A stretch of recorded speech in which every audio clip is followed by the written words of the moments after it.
Indeed, there is no greater joy than being with the Lord. Lahat nga po nung may hangover pa, nung 15 years anniversary, pumalakpak nga po uli. Yan. O yan, Ate Olive, maaga na akong pumunta rito. Nung isang linggo, nanunood talaga ako ng kaloob. Tsaka inaantay ko sila Ate Olive kakanta pa ng isa.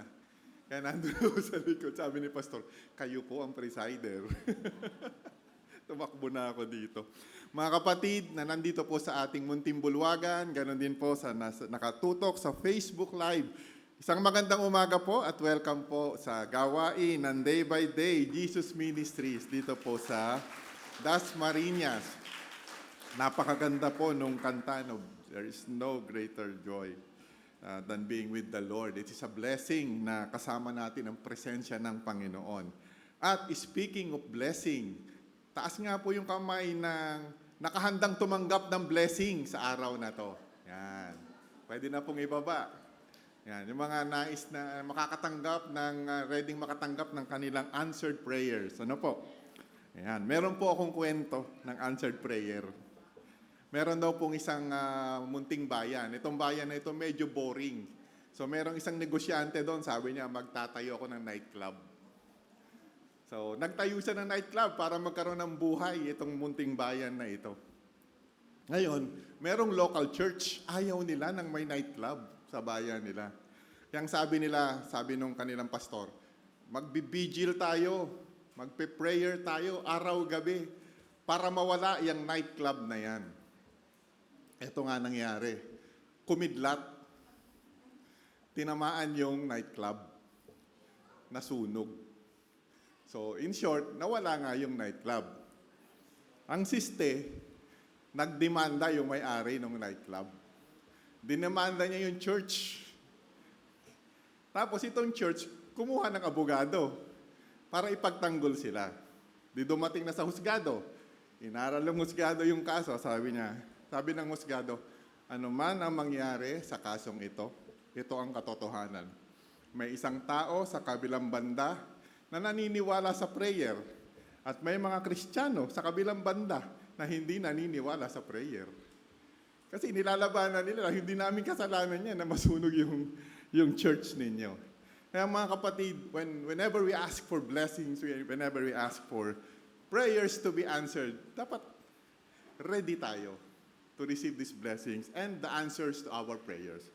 May nabasa nga po ako, napakagandang prayer. Pabayaan niyo pong i-share ko sa inyo. Sabi po nung nagdarasal, Lord, prepare me for what I am praying for. Not just give it to me.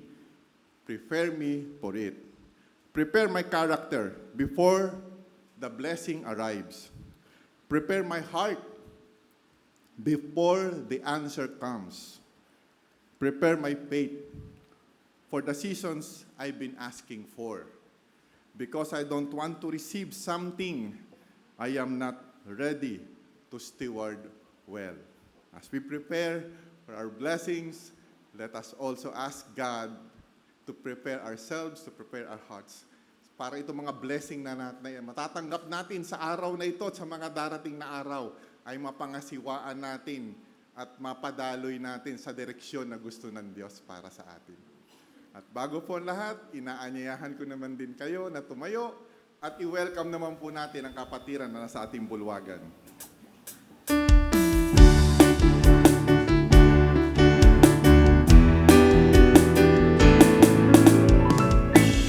Puso ko'y masaya pagkasama ko kayo, sa Diyos umiibig. Puso ko'y masaya pagkasama ko kayo, sa Diyos umiibig. Kalinang pagmasdan ang kanyang tanawin, na Diyos ang pinupuri natin. O ako'y masaya pagkasama ko kayo, tanging sa Diyos ay umiibig. Ang puso ko'y masaya pagkasama ko kayo, sa Diyos umiibig. Puso ko'y masaya pagkasama ko kayo, sa Diyos umiibig. Kahit ang pagmasdan ang kanyang tanawin, na Diyos ang pinupuri natin. O ako'y masaya pagkasama ko kayo, tanging sa Diyos ay umiibig.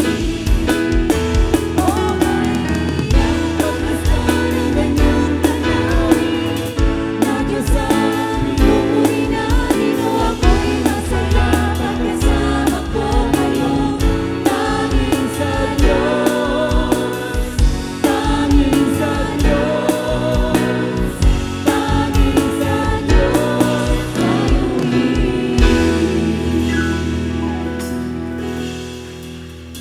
Salamat po, Panginoon. Mga kapatid, tayo po ay sama-samang manalangin sa sandaling katahimikan. Damahin natin ang presensya ng Panginoon natin dito sa bulwagan dito. Ama namin na nasa langit, maraming salamat po, Lord. Pinaglaanan mo po kami ng oras at iyong panahon upang samahan kami sa dakong ito na kami po, Panginoon, na bilang kapatiran, bilang mga anak po ninyo ay tinipon ninyo sa dakong ito upang, Panginoon, sumamba sa inyo, upang makapiling kayo, upang magdasal, Lord, at iparating sa inyo ang aming taus-pusong mga pasasalamat. Panginoon, sa dami po ng pagpapala na tinanggap namin sa aming buhay, mula noon hanggang ngayon, Panginoon, kami ay nagpapasalamat at sa inyo po, Panginoon, nagpupuri. Ngunit sa kabila ng lahat ng ito, kami ay kinapos pa rin sa pananampalataya at pagtitiwala sa inyo. Kaya naman, Lord God, kami buong pagpapakumbaba na lumalapit po sa inyo at humihingi ng kapatawaran sa mga nagawang pagkakamali at kasalanan.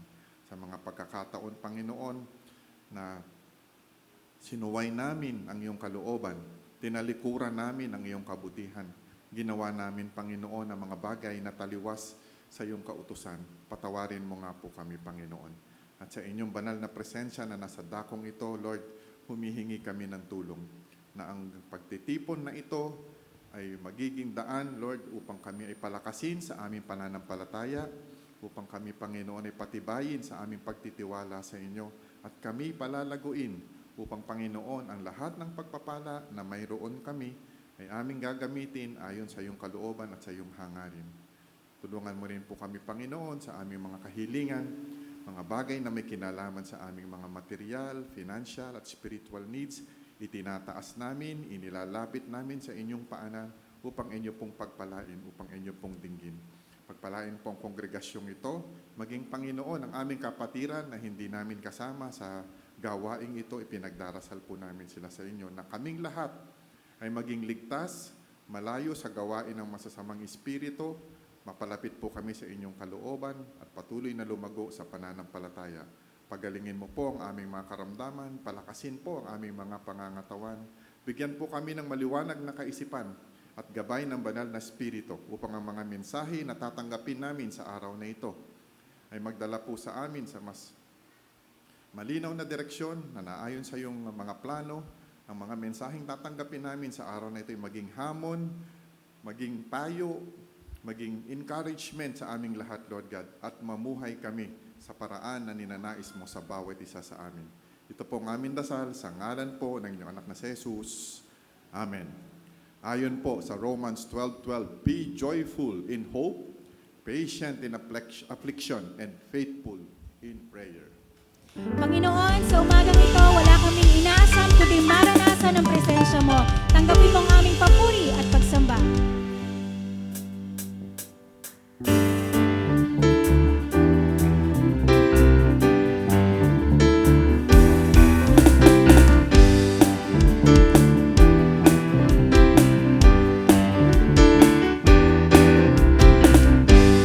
More than I can hope or dream of, you've been in favor of me. One day in the house of God is better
Aking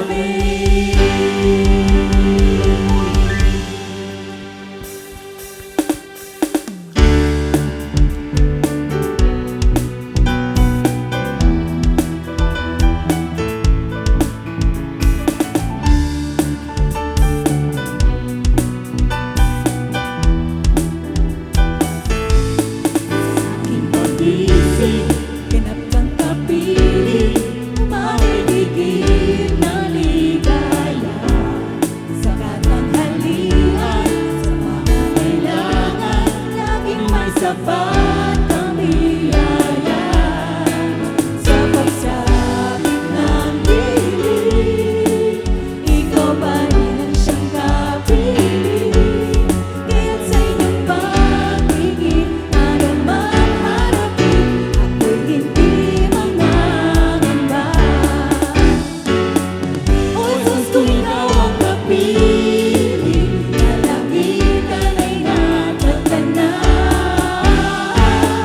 Ako ay wala nang mahihigit, kung ika'y sa gabing araw. Kapag nangangarap at walang makausap, ikaw ang laging hanap-hanap. At bilang kaibigan na maasahan, subok ang tapat kailan pa man. Sa paglapit kong lagi, ika'y nandyan bawat sandali.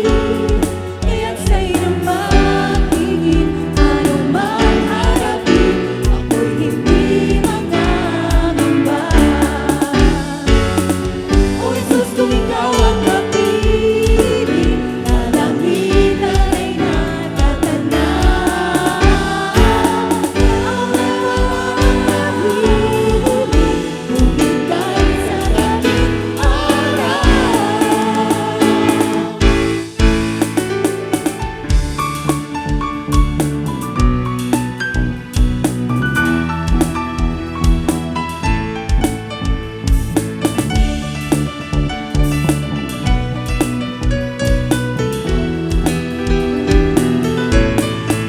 Sa pagsapit ng dilim, ikaw pa rin ang siyang kapiling. Kaya't sa iyong pag-ibig, ano man harapin, ako'y hindi mangangamba. Sa paglapit ko lagi, ika'y nandyan bawat sandali.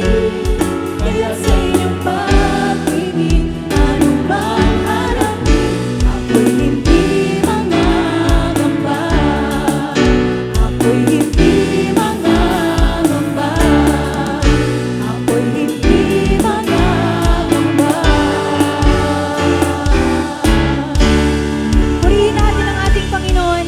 Tunay nga, Panginoon, na kapag kami nasa iyo, walang anumang pangamba. Patuloy naming nararanasan ang pagkilos mo, ang presensya mo. Panginoon, sa oras na to, kami ay lumalapit sa iyo. Gusto namin, Panginoon, maranasan ang presensya mo, ang pagkilos mo. Hayaan mo, Lord, na matagpuan namin sa iyo ang kapahingahan na hinahanap namin. Sabi mo sa iyong salita, if we will seek, we will find you. And we hold on to your promise, Panginoon, na sa aming pagsiyasat ng presensya mo, matagpuan ka namin.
Panginoon.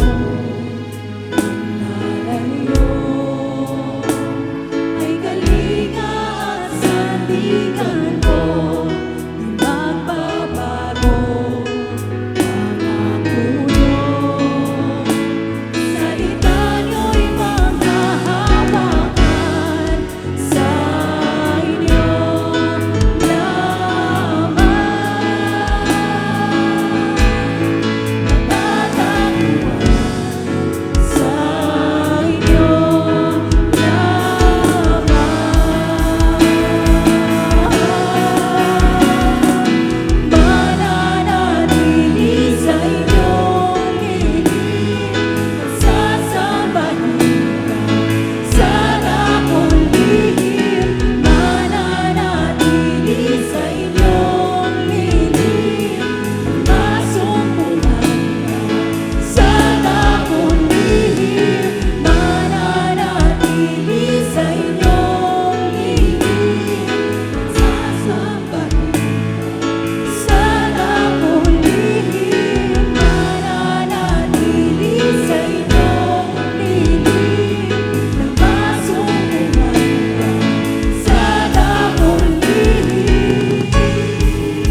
every time we seek your presence. Salamat, Lord.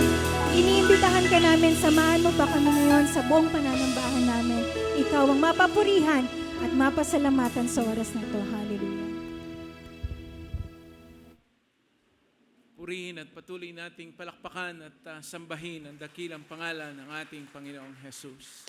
Salamat sa kanyang lilim na patuloy tayong nalililiman ng kanyang kabanalan, ng kanyang kabutihang loob at pag-ibig. Purihin ang ating Panginoong Jesus. Ngayong umaga, ang mensahe natin po ngayong pagbubulayan ay may pamagat na kasaganaan o kahirapan. Aming Diyos, aming Panginoon, pinupuri po namin kayo at sinasamba sa oras na ito sapagkat napakabuti niyo sa amin. Salamat po, Panginoon, sapagkat muli sa oras na ito ay pinapayapa niyo ang aming puso. Sa kabila po ng marami pong mga alalahanin, suliranin, mga pagsubok na pinagdadaanan, salamat po, Panginoon, sapagkat kami po'y idinako ninyo sa lugar na ito at hindi po kami nagkamali na kami ngayon ay naririto at nakakaranas ng iyong kabaitan, ng inyong kapahingahan. Ang hiling ko't dalangin aming Diyos, sa aming pong paglapit sa inyo, kami po'y humihingi ng kapatawaran sa lahat ng aming mga pagkukulang, pagkakamali, pagkakasala. Pakalinisin niyo po ang aming puso ngayon, Panginoon, ng inyong banal na dugo. At sa oras na ito, aming Panginoon, nais naming mamahinga sa inyong paanan at tinahayaan po namin na kayo ang siyang magturo sa amin. Banal na Espiritu, kayo po ang gumabay sa amin at patuloy na magbigay po sa amin ngayon ng isang pusong handang tumanggap ng mga ituturo po ninyo, Panginoon. Alam namin na ito po'y magiging kabusugan ng aming espiritu, ng aming kaluluwa, bagamat maroon pong mga bagay na kami po'y matatanggap ngayon na hindi po namin pangkaraniwang maririnig. Ganun pa man, Lord, salamat po. Dahil ito'y para sa aming ikatututo at ikabubuti para sa inyong harapan. Salamat po aming Panginoon, sa inyo ang papuri at pasasalamat at ang aming pong lugar na ito. Lukuban niyo po kami ng inyong kapangyarihan at ng inyong banal na dugo. Maging mga kapatid namin na nakasubaybay ngayon via FB page ng Day by Day Jesus Means Dasmariñas, nasa sa kanilang mga tahanan o saan man lugar sila naroon. Pangunahan niyo po sila at pagpalain. Ito po ang aming dalangin sa pangalan ng Panginoong Jesus. Amen. Deuteronomy 30:15 and 19. Makinig kayo. Sa araw na ito, pinapipili ko kayo. Buhay o kamatayan, kasaganaan o kahirapan. Sa araw na ito, tinatawag ko ang langit at ang lupa na maging saksi kung alin dito ang pipiliin ninyo. Buhay o kamatayan, pagpapala o sumpa.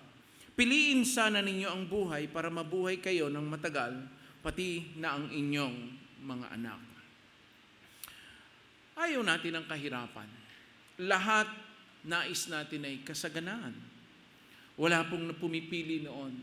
Pero sa katotohanan, mga kapatid, kasama po sa buhay ang kahirapan. Hindi sa lahat ng bagay ay puro kasaganaan. Mas marami ang hirap. Sabi nga ho ng mga manunulat, from womb to tomb we suffer. Pagkapanganak hanggang sa tayo po ay ilibing, ay nararanasan ng kahirapan. Kaya ang hamon ng salita ng Diyos sa atin, sabi po ng Contemporary English Version, "Today I am giving you a choice. You choose life and success or death and disaster." Sabi po ng Good News Translation, "Today I offer you life and prosperity or death and destruction." Nasa atin daw po ang pagpili. Tayo ang pipili. Pero ang sabi po ni Moses sa mga Israelita, sana ang piliin nyo'y buhay. Sana ang piliin nyo'y kasaganaan. Sana ang piliin niyo ay tunay na pagpapala mula sa Panginoon. Sa Book of Proverbs po, marami pong isinulat si Solomon tungkol po sa mga bagay na ito. At ito ang ating tutunghayan.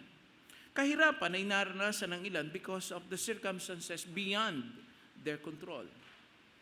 Tulad po ng kasakiman ng iba. Dahil sa kasakiman ng iba, naghihirap ang karamihan.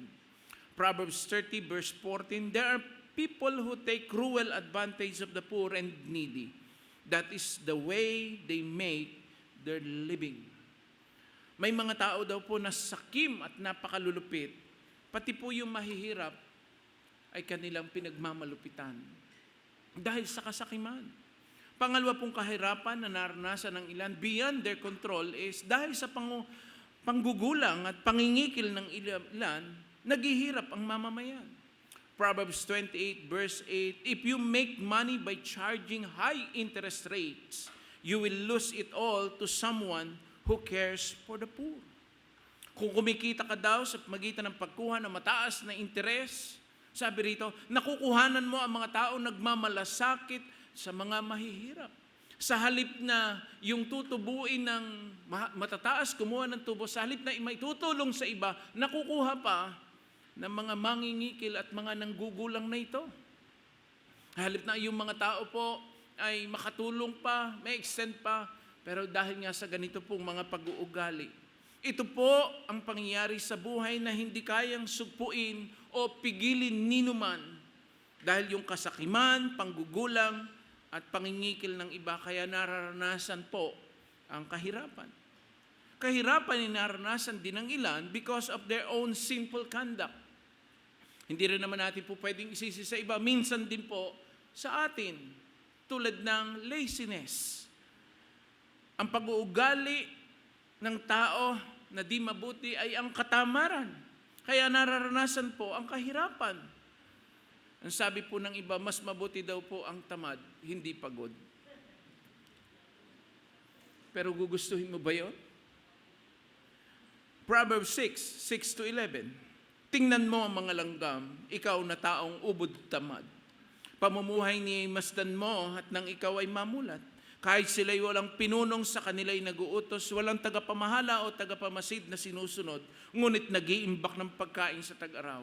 Kailangay iniipon kung panahon ng anihan. Hanggang kailan taong tamad mananatili sa higaan? Hanggang kailan babalikwas sa iyong pagkakahimlay?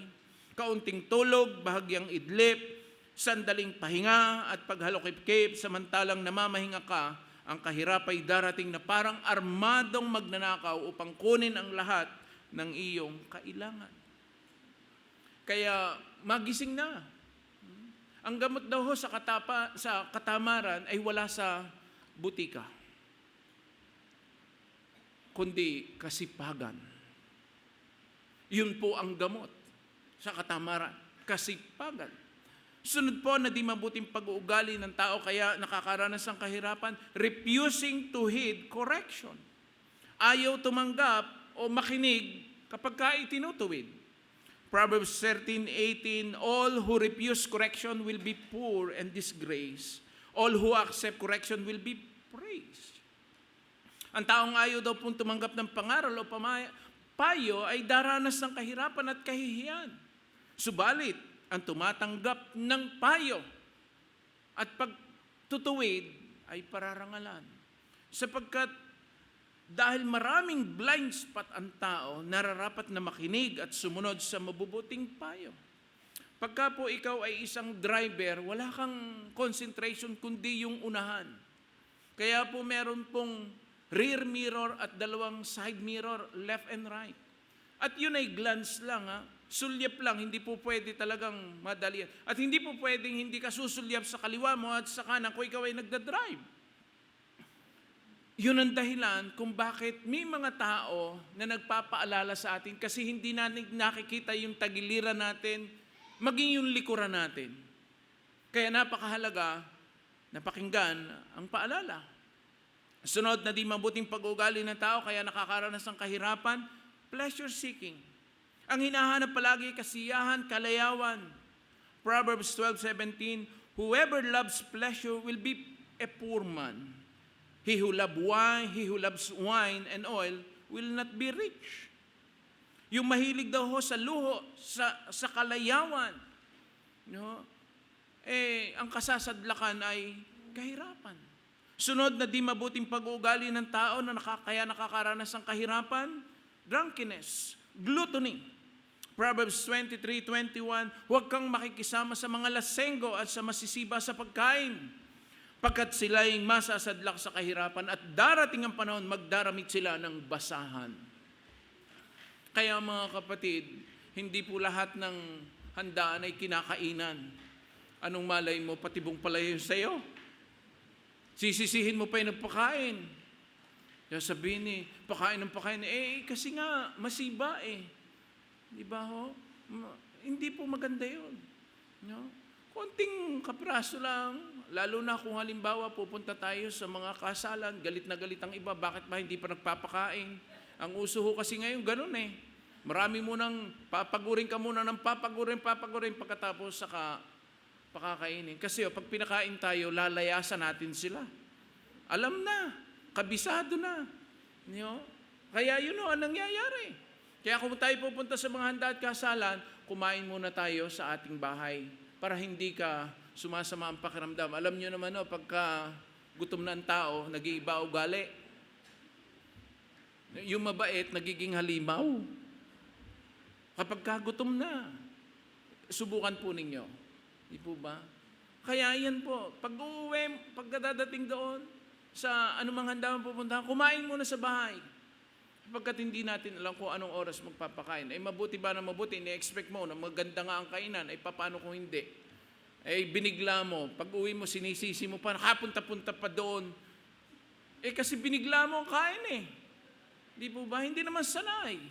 So, ayan po ang sinasabi. Sunod po, na di mabuting pag-uugali ng tao, kaya nakakaranas sa kahirapan, pag-uubos ng oras sa mga walang kabuluhang bagay o gawain. Proverbs 12:11, a hard-working farmer has plenty to eat, but it is stupid to waste time on useless projects. Sabi roon, yun daw pong magsasakang masipag, matiyaga, masinob sa buhay, sagana sa pagkain. Pero, ang sabi roon, ang walang sapat na pangunawa, nagsasayang ng panahon, ng oras sa mga walang kabuluhang mga gawain. Kaya nahihirapan. Kaya, ayun, nakakaranas ng kahirapan.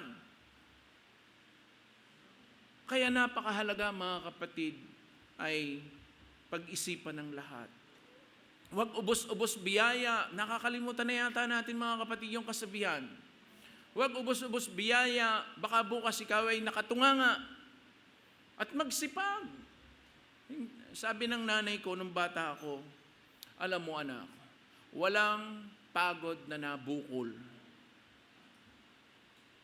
Pag naitulog yan, balik na uli ang lakas mo. Di po ba? Ay minsan ang mga bata, pag inuutosan, pagod na ako. Pagod, wala kang ginagawa. Di ba? Kunin mo nga ito, sandali lang. Yung salitang wait, nako, napakadami yan. Wait lang. Nako, ikaw ay galit na kasi wait ng wait. Hindi po ba? Nako kung nung araw, walang wait. Bigla na lang may helo ka dyan sa ulo mo pagka ikay nag-wait. Bakit? Nasampiga ka na eh. Hindi mo alam eh. Nung araw, bibihira magsalita ang magulang. Tingin lang, makuha ka sa tingin. Pag hindi ka nakuha sa tingin, maya-maya, hindi mo alam, akala mo bomba dumapo sa katawan mo. Ngayon, hindi ganun di ba? Nakailang sabi na. Talagang ang litid sa ganito ng nanay, lalaki na, puputok na talaga kung meron lang Dahil, wait. Hindi po ba? Pero anong ginagawa? Nag-uubos lang naman ng oras. Alam nyo kung madali po ang gawin? Patayin nyo internet. Ako, ang bilis niyan. Kasi kagulo na pag walang internet, mga bata, di ba? Pag pinatay nyo, sino nagawa? Yun pala, madali.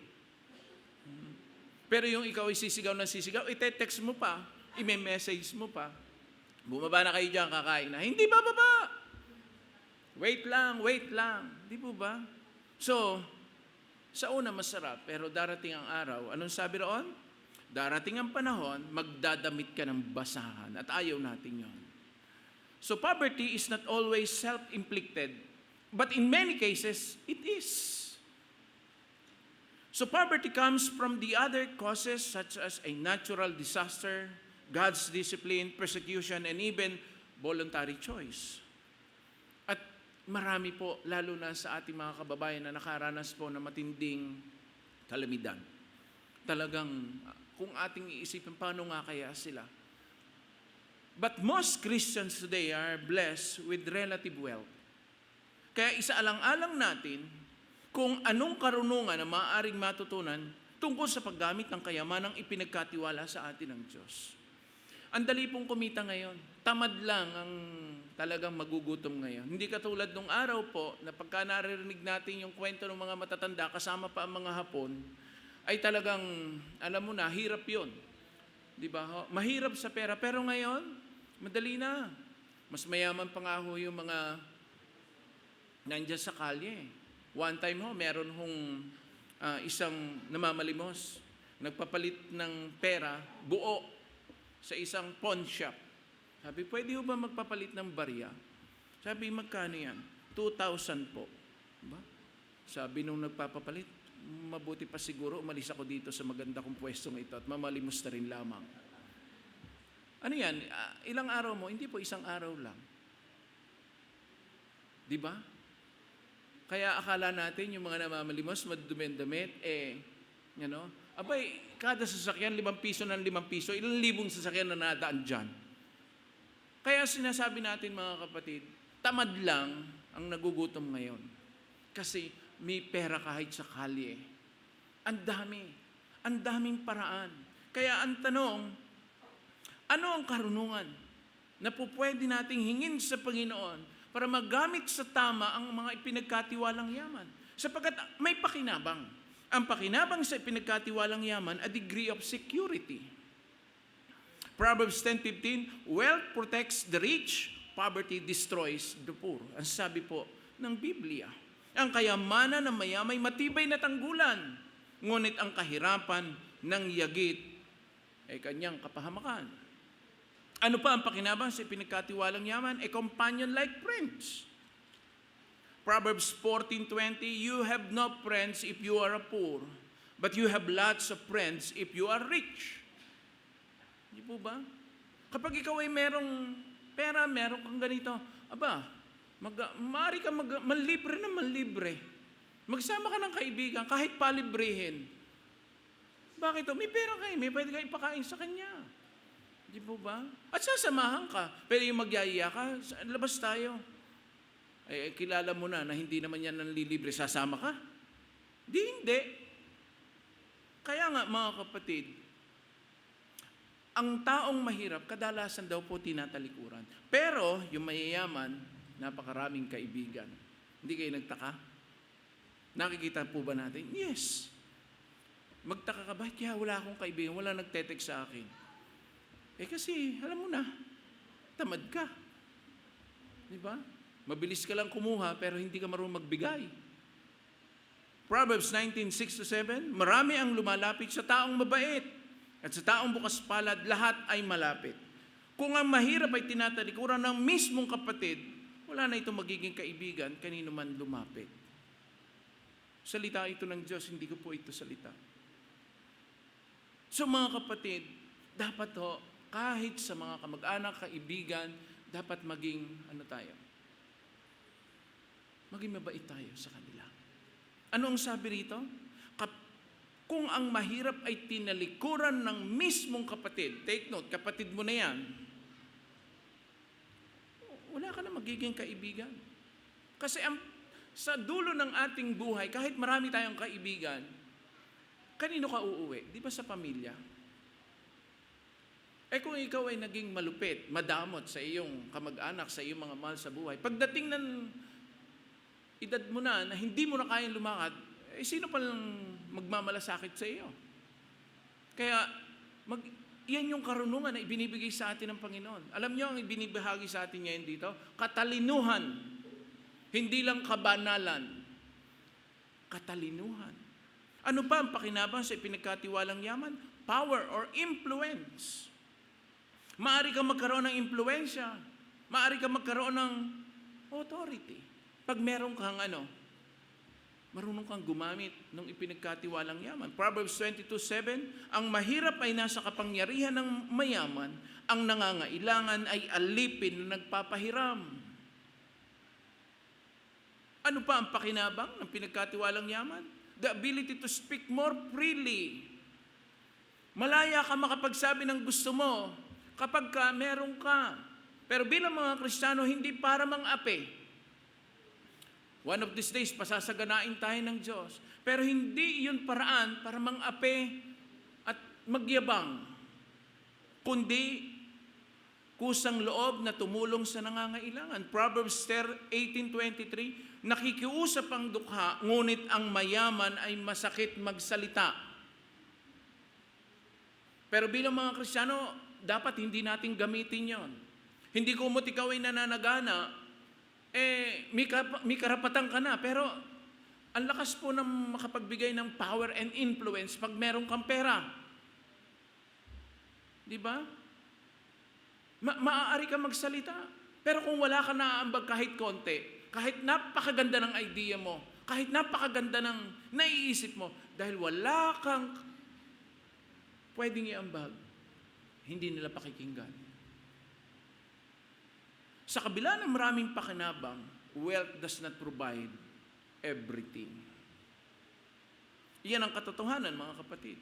Hindi kayang tugunan ng kayamanan ng kasaganaan ang lahat ng pangangailangan ng tao. It does not deliver us from death. Iyan ang totoo. Kaya dapat magpakatalino. Tingnan, saan ko ito gagamitin? Itong pera at yamang ipinagkatiwala sa akin ng Diyos. Para magyabang? Para maging magganto? Hindi. Para ano? Para maging mabuting tao. Kasi, anong sabi ron? Hindi kayang bayaran o iligtas ang tao sa tiyak na kamatayan, limpak-limpak man ang kanyang kayamanan. Kung yun po ay pwede, ay di sana yung mga mayayaman hindi na namatay. Proverbs 10:2, what you gain by doing evil won't help you at all. Obeying God is the only way to be saved from death. Ano pa ang sabi ng Proverbs 11:4? When God is angry, money won't help you. Obeying God is the only way to save from death. Anong sinasabi roon? Kapag ang Diyos ay galit, bakit po ba galit ang Diyos? Ang Diyos po kasi galit sa kasalanan. At ang kabayaran ng kasalanan, sabi ng Biblia, ay kamatayan. Kaya tayo, ang tao namamatay, binabayaran niya ang kanyang pagkakautang, ang kanyang kasalanan. Yun ang kabayaran Kaya lahat ng tao mamamatay. Pero ano sabi? Ang sumusunod sa kalooban ng Diyos, ang tanging paraan upang maligtas tayo mula sa kamatayan. Oo, mamamatay ka physical, pero meron kang buhay na walang hanggan kung pananampalatayanan mo ang Panginoong Hesukristo. Hindi dahil doon sa yaman. Sa kabila ng maraming pakinabang, wealth does not provide everything. Those who trust in their riches will fall.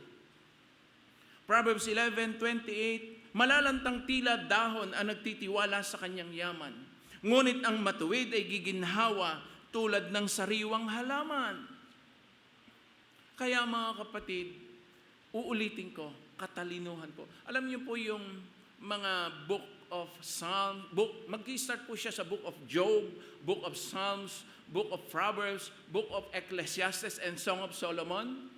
Alam niyo po, iyan po ay wisdom literature. Meron pong epistles, meron pong mga historical. Kaya sa Bible po, yan, especially itong Proverbs, wisdom literature po ito. Ito po yung mga karunungan na kapag in-apply mo, directly sa buhay mo, pagpapalain ka ng Diyos. May mga turo ang Panginoong Hesus sa Bible, mga parables. Behind po ang parables sa yung meaning niya, yung kahulugan niya. Uugatin mo pa kung ano ang kahulugan niya. Pero itong ating pinag-aaralan, direct po. Pag sinunod natin ito, tiyak, tayo po ay kanyang pagpapalain. Kaya, papaano magkakaroon ng kayamanan, ng kasaganaan na maaaring pakinabangan? First, through honest labor. Proverbs 13:11, ang kayamanang tinamo sa daya ay madaling mawawala. Ngunit ang kayamanang pinaghirapan ay pinagpapala. Hindi po ba? Bakit po madaling mawala yung yamang galing sa daya? Kasi easy money. Di po ba? Pero yung hard-earn, yung alam mo pinagsumikapan mo, naku, ipit na ipit yun. Talagang ingat na ingat ka. Pero dahil easy money lang naman hindi ko ang pinaghirapan yan okay lang. Pero ang kayamanan tinamo sa daya, madaling mawala. Ngunit ang kayamanang pinaghirapan ay lalong pinagpapala. Paano magkakaroon ng kayamanan, ng kasaganaan, maaaring pakinabangan pa? Best if by labor, not inherited. Daw masarap po ang may mana, di ba ho? Proverbs 20:21, ang perang hindi pinaghirapan, kung gastusin ay walang hinayang. Kaya wag po tayong magtaka, mga magulang ko, kung bakit kabibigay mo pa lang, humihingi na naman. Di ba kalolood mo lang? Di ba ho? Di ba kahihingi mo lang? Bakit ang bilis naman yata maubos? Alam na, walang hirap Di po ba? Ang bilis gastusin kasi hindi pinaghirapan. Yung nanay hirap na hirap dumukot. Anak, alam mo naman kung paano tayo nagkaroon nito. Si nanay naman, para namang hindi, ang bilis-bilis mo naman kumita, ang galing-galing mo naman. Paano nga hindi naghihirap kaya ganun? Parang ang tingin sa magulang bangko, parang ATM. Na kapag ka pumindot, lalabas ang pera. Hindi mo alam kung gaano kahirap ang kumita ng pera. Pag ikinukwenta mo sa mga anak, hindi sila naniniwala. Kasi kada hingi, may ilalabas ka. Pag humingi, wala ka maibigay. Ano ang sabi lagi? Ang gripong hindi naiigiban, kailanman hindi nababalikan. Totoo ho, di ba? Bakit ka babalik doon sa gripo na hindi? Kaya tingnan niyo po yung mga taong laki sa hirap. Talagang kung papaano nila pinagsisikapan at iniingatan yung hirap, yung pera, yung yaman na kanilang pinagsumikapan. Nagtitiis, nagtsatsaga. Yun nga lang ho, yung mga susunod na generation, hindi pinahahalagahan kasi hindi naghihirap. Katulad ng minana ng prodigal son. Ano nangyari? Sandali lang, inubos, di ba? Bakit to? Hindi pinaghirapan eh. Hindi pinaghirapan. Kaya napakahalaga mga kapatid, ang bagay na ito. Paano ba magkakaroon ng kayamanan, ng kasaganaan na maaaring pakinabangan? Mas mainam kung unti-unti ang pagkakaroon ng kasaganaan at hindi nakuha ng madalian dahil sa pandaraya. Proverbs 28:20, ang taong tapat ay mananagana sa pagpapala, ngunit parurusahan ang yumaman sa pandaraya. Kahit na ikaw ay magkaroon pa ng kaganda-gandang buhay, ewan ko lang kung nakakatulog ka ng mahimbing sa gabi. Kung alam mo na ang iyong meron ka ay hindi galing sa pinaghirapan. Ang kayamanang nakuha sa pandaraya ay pansamantala lamang at dulot nito'y kapaitan. Proverbs 20:17, anumang nakuha sa pandaraya ay parang masarap na pagkain, ngunit kapag tumatagal ay para bang kumakain ng buhangin. Nakakain na ho ba tayo, no? Parang hindi pa yata, ano ho. Pero minsan, ang lasa mo sa pagkain, parang kumakain ka ng blade. Bagamat wala naman hong kumakain noon.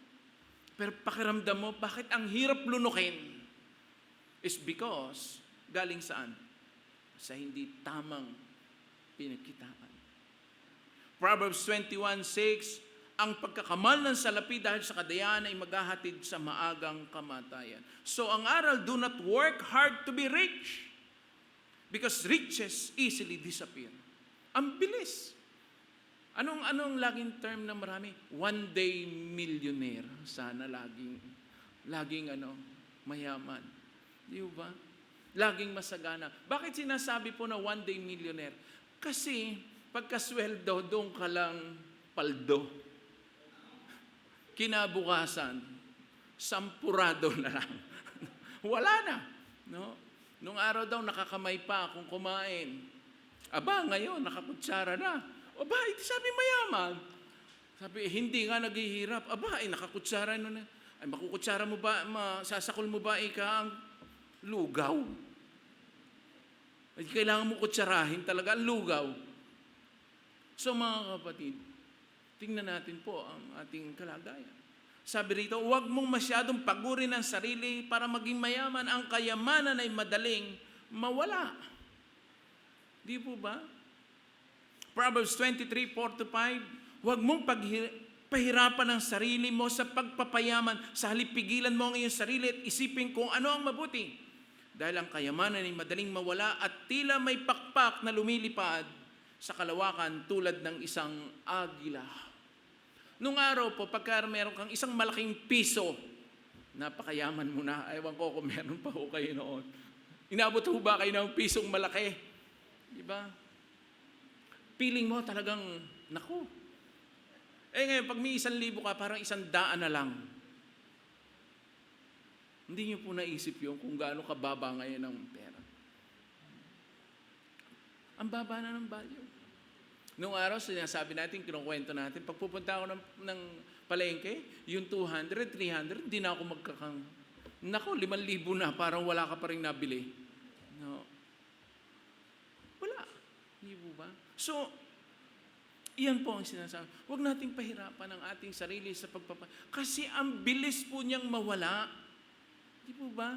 Yung katatago mo ng katatago, lalo tuloy, wala. Ang paghahangad mo ng paghahangad ng marami, ang iba nga po ay nasadlak na sa kahirapan, na wala na ang pananampalataya dahil lang sa paghahangad na magkaroon noon. At ang hirap pong i-maintain noon. Yung i-maintain mo na mayaman ka, talagang hindi ka na, kausapin niyo po yung mayayaman kung natutulog pa sila ng 8 hours. Unless na talagang sobrang yaman mo. Pero lahat po ng mga negosyante, hindi sila natutulog ng 8 hours. Minsan 4 hours, 3 hours na nga, 2 hours na nga lang eh. Kasi binabantayan nila, baka bumaba ang kanilang kita. Mahirap po. Kaya ang sabi ng mga mayayabang, mas mabuti ang mayabang kaysa mayaman. Sabi nila, bakit naman? Ang yaman na ubos, ang yabang nadadagdagan. Iyon. Ay, wag po tayong gano'n, mga kapatid. No? Nadadagdagan daw ang yabang, ang yaman na uubos. Ay, wag po ninyong pakahangarin pareho masama iyon. Hindi tama, hindi mabuti. Kaya, ano kaya mabuting paraan para ang tao ay matutong maging generous? Kapag siya ay nahihirapan o kapag siya ay nananagana, ano ang inyong palagay? O pati kayo, hindi kayo mapalagay. Gusto kong yumaman para maging... Ang sabi ng mahirap, kapag yumaman ako, magiging mapagbigay na ako. Ang sabi ng mayaman, kapag nadagdagan pa ang mga yaman ko, siguro magiging mabait na ako. Alin ang gusto nyo? Ang mayaman o maging mahirap? Pagpapadama ng kabaitan at kagandahang loob towards the needy, giving to the poor. Sabi ko po kanina sa inyo, ang dali na ngayon magkaroon ng pagkakakitaan. Tamad lang. Hindi katulad nung araw, talagang sobrang hirap kumita ng pera. Di po ba? Nung araw pagka meron kang 2 pisong papel, naku, huwag mong gagalawin yon. Kulay blue ho yon, na si Rizal. Natatandaan pa ng mga kakontemporary. Matanda na talaga tayo, mga kapatid. Yun ang totoo. Alam po ba yun? Di po ba? Kaya, ang sabi rito, pagpapadama ng kabaitan, kagandahan loob towards the needy, giving to the poor. Ang pagpapadama ng kabaitan ay ang pagtulong at pagbibigay sa mga nangangailangan. Proverbs 28:24, ang tumutulong sa mahirap ay di magkukulang, ngunit susumpain ang nagbubulag-bulagan. Marami tayong nakikitang mga nangangailangan. Paano pa? Papapadama ng kabaitan at kagandahang loob towards the Lord, honoring Him with our first fruits. Proverbs 3, verse 9. Honor the Lord by giving Him your money or wealth and the first part of all your crops. Paano mo ipapapadama? I-extend sa kanila ang iyong yaman? Kasi masagana tayo, meron tayo. Una, pagtulong sa iba. Pangalawa, pagsuporta sa gawain ng Panginoon. Alam nyo yung first fruit? Sa Bible po, sa Old Testament, ang first fruit po, lahat ng unang ani sa lahat ng kanilang inani, yun, ihahandog nila sa Panginoon. Sa New Testament, ang first fruit po na tinutukoy si Jesus Christ. Siya po yung first fruit saan? Yung nabuhay na mag-uli. Nung siya'y nabuhay na mag-uli mula sa mga patay, siya yung naging first fruit na alay sa Diyos Ama sa langit. Kaya ang lahat na magtitiwala kay Jesus, kahit mamatay, ay muli ring mabubuhay tulad niya kasi siya yung tithes. Siya yung ikapo nating lahat. Siya ang Panginoong Jesus. Kaya lahat tayo, kung magtitiwala tayo sa Kanya, totoo, mga kapatid, ganon din ang mararanasan natin. Sabi ko nung nakaraan pong Sunday, nung afternoon, napaka-significant po ng mga church na akin pong pinadadaan po sa atin ng Panginoon, dito po sa Day by Day Dasma. Nung nag-i-start po ang Day by Day doon sa Canas, sa harap ng SM, ginagawa po yan, alam nyo, buhay po talaga ang naging puhunan. Ang nag-asikaso po noon yung asawa ni Ate Lori, si Kuya Joe Kilaton. Gumagawa siya doon. Ano siya? Talagang masasabi ko na siya yung isa sa first fruit nung lumipat doon. Hindi namin nakalain na kuhanin siya ng Panginoon.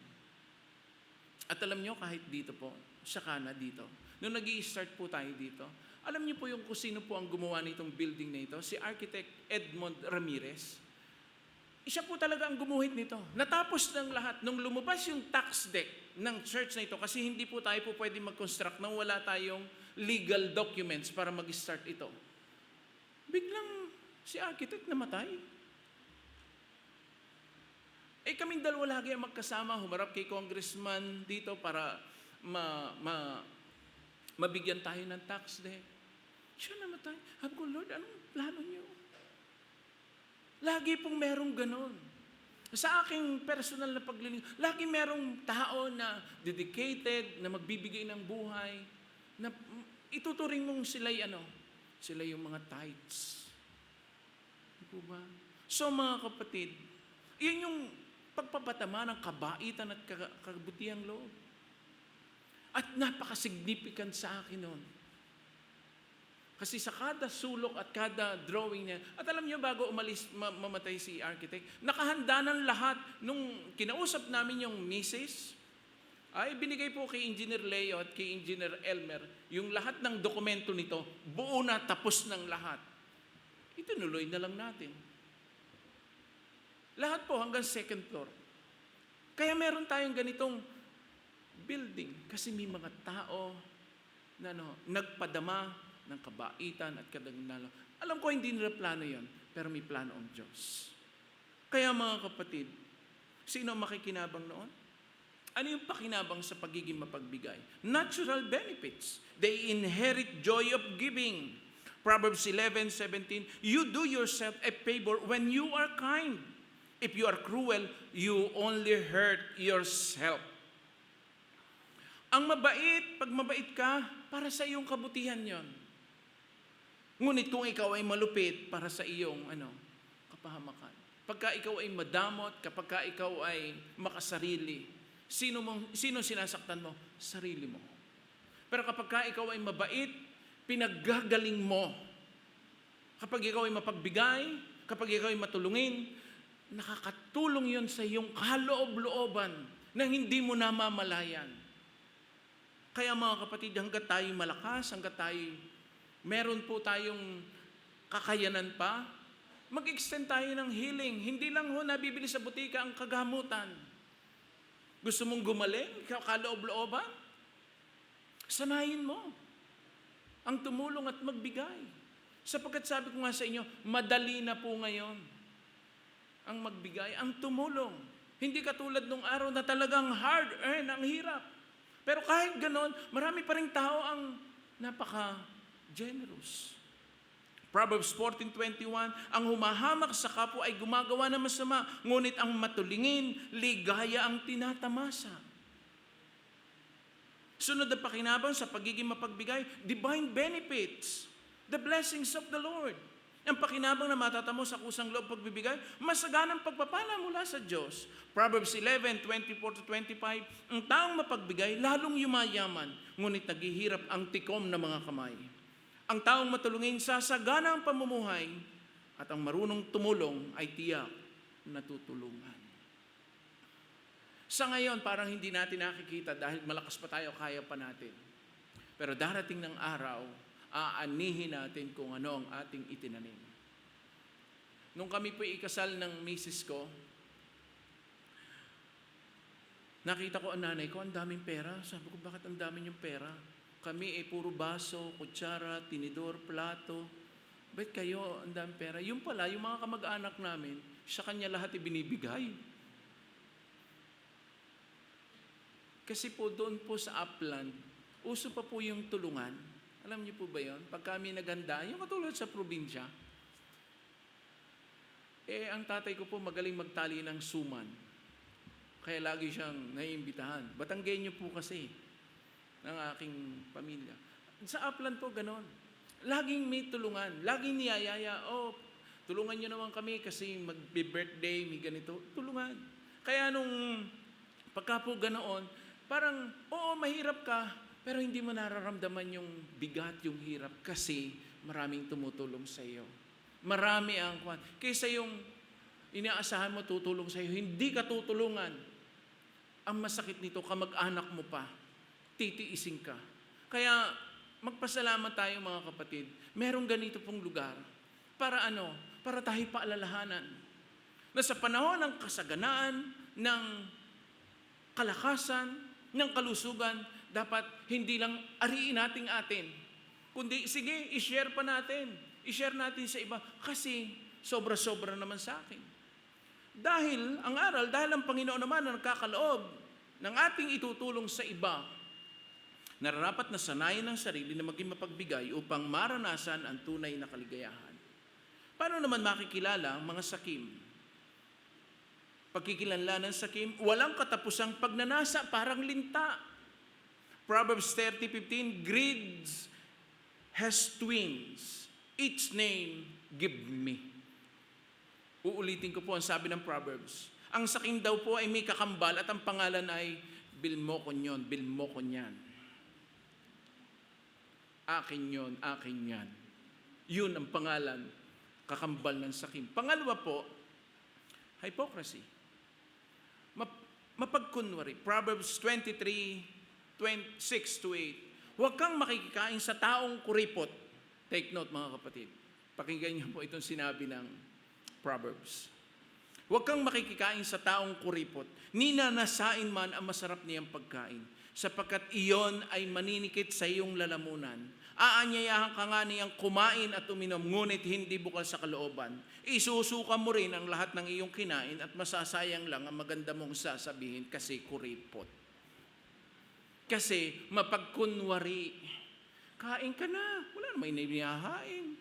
Nagtatanong pa, kumain ka na ba? 12:00 na, siyempre. Di ba? Anong gusto mo? Kape o? Maglabas ka na, huwag ka na magtanong pa. Siya na lang ang pipili kung anong gusto niya. Di ba? Yun ang kusang loob. Pagdating ng tao, pagdating ng may bisita ka at talagang gusto mo pa, ilatag mo na. Kung kumain siya, okay. Kung hindi okay. At least na ipadama mo. Pero yung taong kuripot, ang sabi ron, huwag kang makikikain kahit masarap ang pagkain. Yun ang parang blade sa lalamunan. Di ba? Ang daming puri-puri, pinupuri mo, ang sarap naman ito. Pero ang totoo, galit na galit.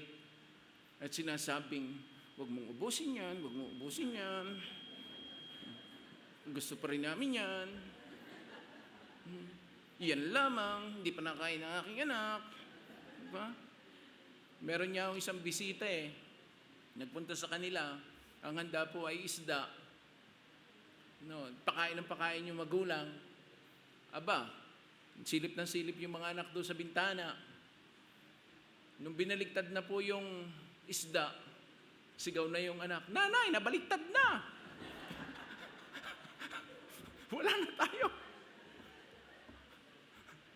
So mga kapatid, yun po. Ang panganib na bunga ng kapag ang tao ay sakim, trouble oneself and troubles one's family. Hindi lang sarili ang pahihirapan, kundi maging ang sariling pamilya ay sasaktan. Proverbs 15:27, whoever is greedy for unjust gain, trouble his own household, but he who hates pride will live. Paano pong hindi po masasaktan yung kanyang pamilya at yung kanyang sarili? Kaya ba natin pakainin ang ating mga anak at pamilya ng galing sa masama? Sige, kain kayo, hindi nila alam. Pero alam mo, honest to goodness, sa sarili mo, alam mo kung saan galing yon.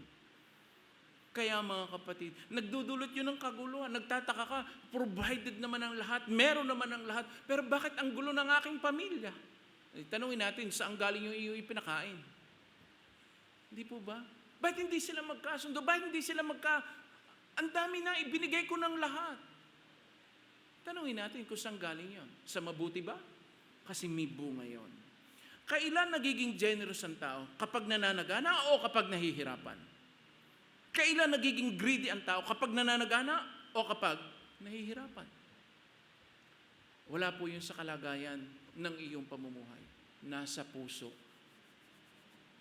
Kapag ka ang Panginoong Jesus, ang iyong laging tinitingnan kung ano ang ginawa niya sa buhay mo at sa buhay ng bawat isang tao, hindi hadlang ang kahirapan, hindi hadlang ang kayamanan para ikaw ay hindi maging mabait din sa karamihan. 2 Corinthians 8:1 and 2. My friends, we want you to know that the churches in Macedonia have shown other God's gift of undeserved grace. Although they were going through hard times and were very poor, they were glad to give generously. Itong mga taga-Macedonia, pagka nababanggit sa Biblia, sobra po ang kanilang ginawang pagsasakripisyo para tulungan si Apostol Pablo na suportahan ang kanyang paglilingkod. At umabot po sa atin ngayon. Ikaw, kaibigan, alin ang pipiliin mo? Ano uli ang sabi kanina sa atin ang ating pinag-usapan? Ang sabi roon, sa araw na ito, pinapipili ko kayo, sabi ng Deuteronomy, buhay o kamatayan, kasaganaan o kahirapan. Sa araw na ito, tinatawag ko ang langit at ang lupa na maging saksi kung alin dito ang pipiliin ninyo. Buhay o kamatayan, pagpapala o sumpa, piliin sana ninyo ang buhay para mabuhay kayo na matagal, pati ang inyong mga anak. Mga kapatid, itinuturo sa atin ito. Hindi para managana ang iba at ikaw ay mahirapan. Hindi po yun ang gusto ng Panginoon. Ang gusto niya, lahat tayo. Kung tayong lahat po ay magiging susundin ang iniuutos ng Panginoon, palagay nyo, mahihirapan ba tayo manghikayat na lumapit sa Panginoong Jesus? Hindi. Kasi nakikita sa ating lahat, hindi lang doon sa mayaman, hindi lang sa masagana, hindi lang sa nahirap, kundi tayong lahat. Aming Diyos na makapangyarihan sa lahat. Nagpupuri po kami at nagpapasalamat sa inyo dahil napakabuti niyo sa amin. Kayo yung Diyos na napakasagana sa lahat. At kami ngayon ay naririto at nagpapasalamat sa mga itinuro niyo sa amin. Tulungan niyo po kami, Panginoon, na lahat ng mga itinuro niyo pong ito sa amin ay matanim sa aming puso, malagay sa aming damdamin, at ito po'y aming maipamuhay. Sapagkat kayo ay Diyos na masagana, mapagbigay, kayo'y mapagmahal, matulungin, at mapagmalasakit. Lord, salamat po. Kayo po ang magkumpleto ng mensaheng ito sa aking mga kapatid. Ito po ang aming dalangin in Jesus' name. Amen.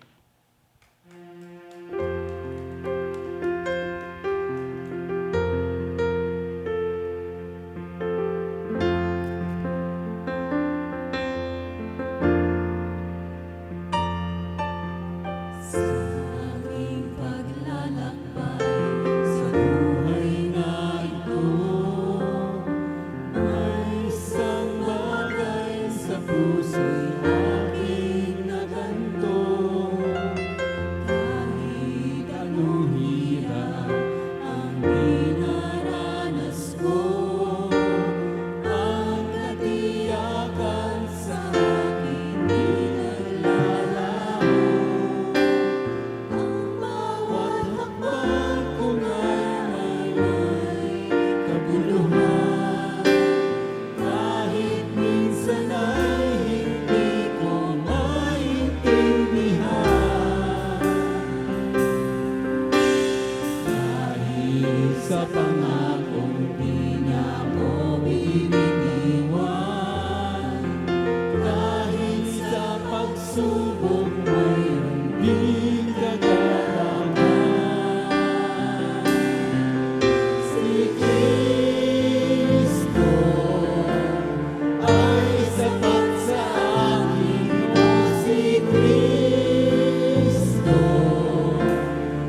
Tayo po'y manalangin.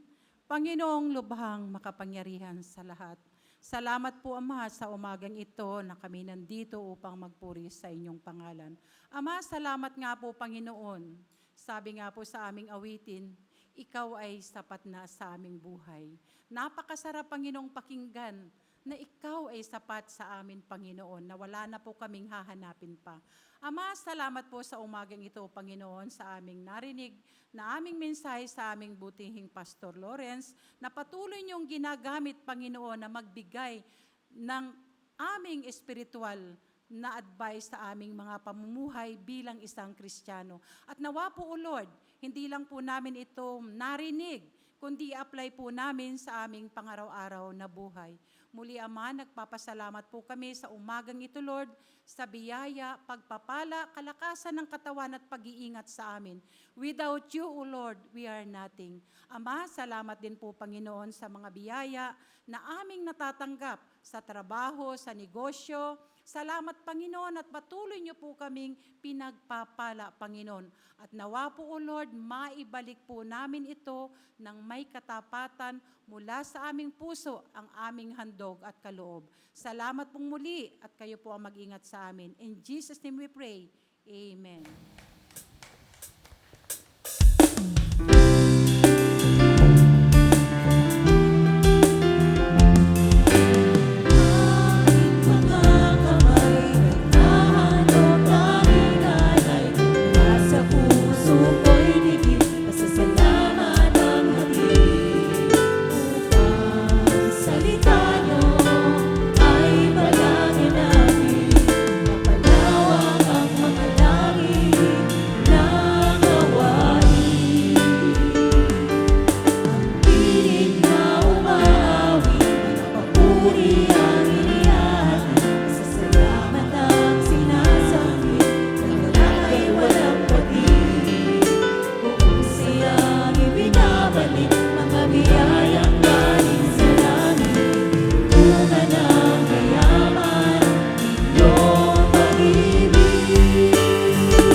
Ang mensaheng napakinggan sa umagang ito ay may pamagat na kasaganaan o kahirapan na ibinahagi ng ating buting Pastor Lawrence Sarmiento. Mga kapatid, palakpakan muli natin ng ating Panginoon para po sa kanyang mga mensahe. Sa pagkakataon naman pong ito, ay nais po nating anyayahan na tumayo kung meron po tayong first-time attendees o sa unang pagkakataon ay ating nakasama rito sa ating panambahan. Mayroon po ba na ngayon lamang nakadalo sa gawaing ito? Maaari po bang anyayahan tumayo? Yan. Kung wala naman po, welcome rin po sa ating lahat na faithfully ay dinadala rito ng Panginoon. Kinagagalak po namin na kayo ay makasama sa selebrasyong ito.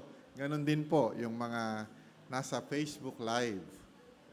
Mga kapatid, we also encourage everyone to stay connected with the kapatiran through fellowship before and after our service. Patuloy po natin kilalanin ng isa't isa. You can also learn about and join different ministries dito po sa ating sambahan kung nagnanais po tayo na maglingkod sa ating Panginoon.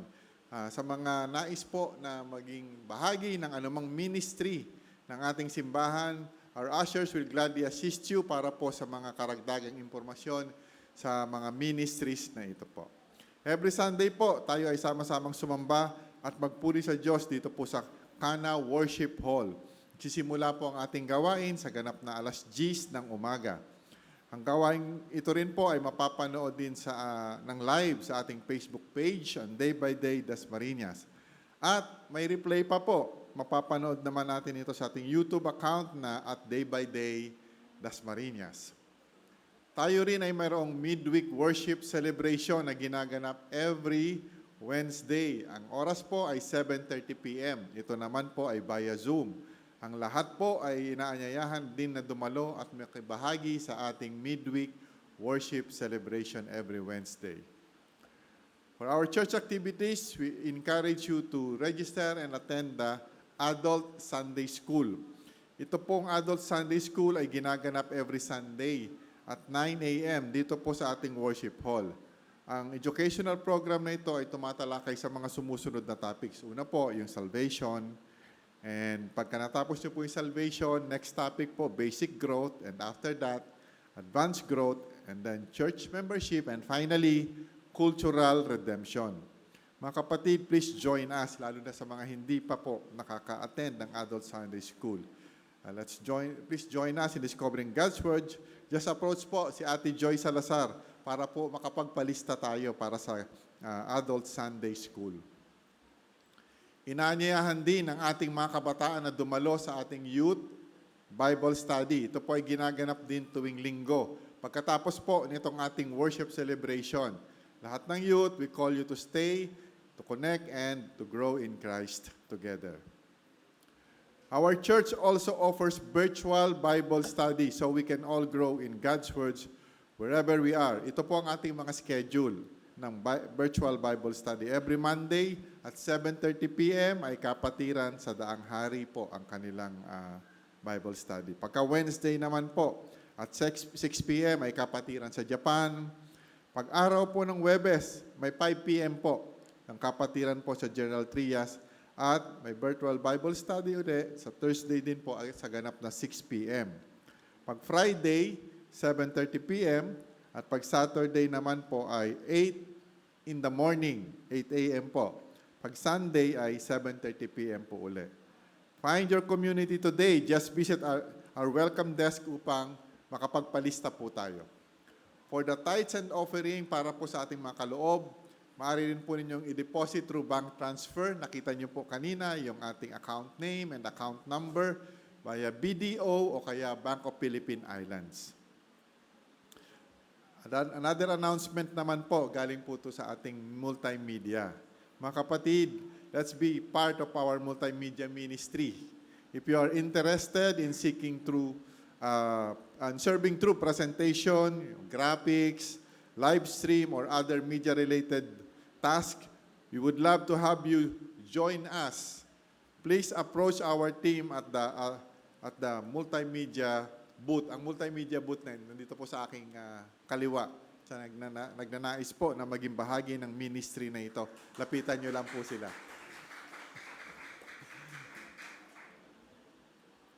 Schedule po ng ating mga ministry meeting and prayer schedule. Calling the attention of our church workers, please take note of this month's ministry meeting and prayer schedule. It is being conducted every Sunday after our worship celebration. July 5, that is today, first Sunday of the month. Group 9, may group 9 pa po pala, reporting. Ito po ay may kinalaman doon sa ating pinag-aaralan na paano maging Kristiyanong Pilipino. Handang-handa na po itong group 9. 2005, 25 pa. Ready na sila. Last na ba ito? Last na yata yung group 9. Yan. Pastor, bitin daw po yung iba. Magbigay daw po uli kayo ng assignment. June 12, yung mga nasa education ministry, paalala po, meron po kayong ministry meeting and prayer schedule. And July 19, ang ating ushering. At sila Ate Olive po ay July 26, last Sunday of the month. Holy Communion celebration, ang lahat po ng kapatiran ay inaanyayahan para makiisa sa ating Holy Communion celebration. Nagaganapin po ngayong araw during our worship celebration. Mga kapatid, kung meron po kayong katanungan sa mga announcement na binasa ko, maaari po kayong mag-text o kaya tumawag sa ating mga telepono. May mga mobile numbers po kayo na makikita sa ating screen, either smart or sa globe. Purihin po natin at dakilain ang ating Panginoon. Maraming salamat po.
Diyos sa kaitaas-taasan. Purihin ng Panginoon. Commercial lang ho yan, mga kapatid. Kailangan hong kumita. So mga kapatid, magandang umaga sa ating lahat. Purihin natin ang Diyos sa kanyang kabutihan sapagkat natapos po natin ang ating 15th anniversary at parang kailan lang, at ang bilis ng panahon. No? Ito, akala natin may hangover pa rin tayo hanggang ngayon dahil ito po ay first Sunday na ng July. Manalangin po muli tayo. Aming Diyos na makapangyarihan sa lahat, salamat po sa pagkakataon na ibinigay niyo po sa amin upang muli kami po ay dumako ngayon sa amin pong Holy Communion. Lord, sa amin po ngayong paglapit at pagdulog sa inyo, mangusap po kayo sa amin. Nawa, Panginoon, sa amin pong pagdiriwang ng inyong kabutihan at katapatan sa buhay namin, kami po inyong pagpalain. Salamat din po, Panginoon, sa mga inumin, sa mga pagkain na aming kakanin. Magsilbi po itong patuloy na paalala sa aming lahat na kayo ay talagang mabuti, tapat, at hindi nagbabago. Ako at ang aking po mga kasama na mag-aabot ng mga elements na ito, sa inyo po mga anak, pagpalain nyo kami at pangunahan. Sa inyo po ang papuri sa pangalan ng Panginoong Jesus. Amen.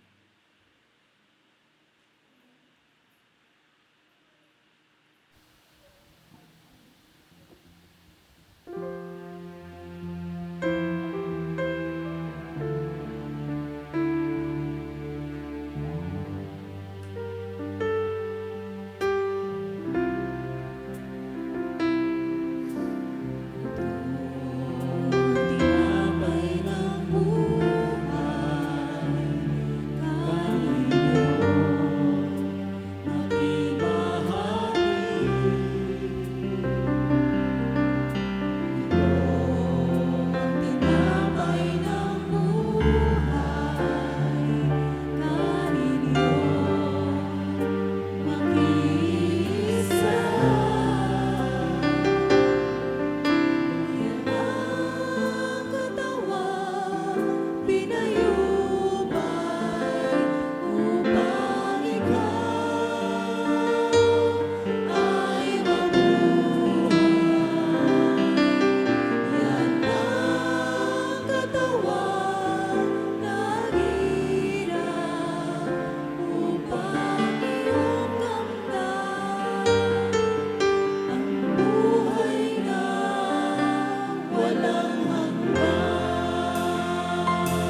Ito ang turo na tinanggap ko mula sa Panginoon at ibinibigay ko naman sa inyo.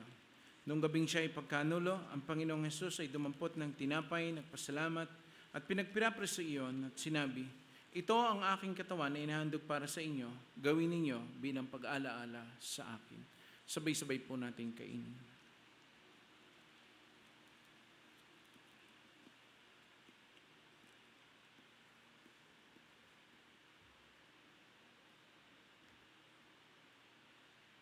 Matapos maghapunan, dumampot din siya ng kopa at sinabi, ang kopang ito, ang bagong tipan na pinagtitibay ng aking dugo. Tuwing iinumin ninyo ito, gawin ninyo bilang pag-alaala sa akin. Sabay-sabay po nating inumin.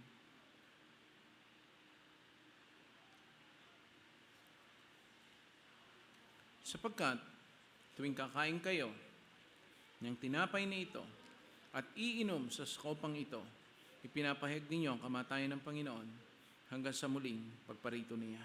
Tayo magwakas sa panalangin.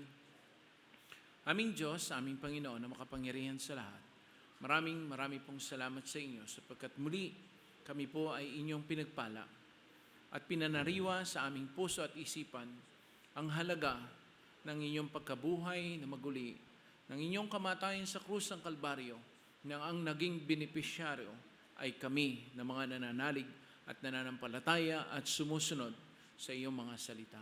Dalangin ko, aming Panginoon, patuloy niyo po kaming samahan, gabayan, pagpalain at ingatan. Mula ngayon hanggang sa aming pong pagharap sa inyo, pagdating po ng araw na iyong inilaan sa bawat sa amin. At sa oras na ito, Panginoon, sa pagtayo pong ito ng aking mga kapatid, sa kanila po, Panginoon, patuloy na paghahangad na lagi po kayong maranasan at patuloy na makapisan, samahan niyo po sila mula sa araw na ito at sa mga rami pang mga araw na darating. Ang bawat mga ama, ina at mga anak na narito ngayon, pagpalain niyo po at samahan kami sa araw na ito. Salamat po aming Diyos, mula po sa inyong mahabaging trono ng inyong awa at habag, igawad niyo sa aming lahat ang inyong mayamang bendisyon. Ito po ang aming dalangin sa pangalan ng Panginoong Hesus. Amen.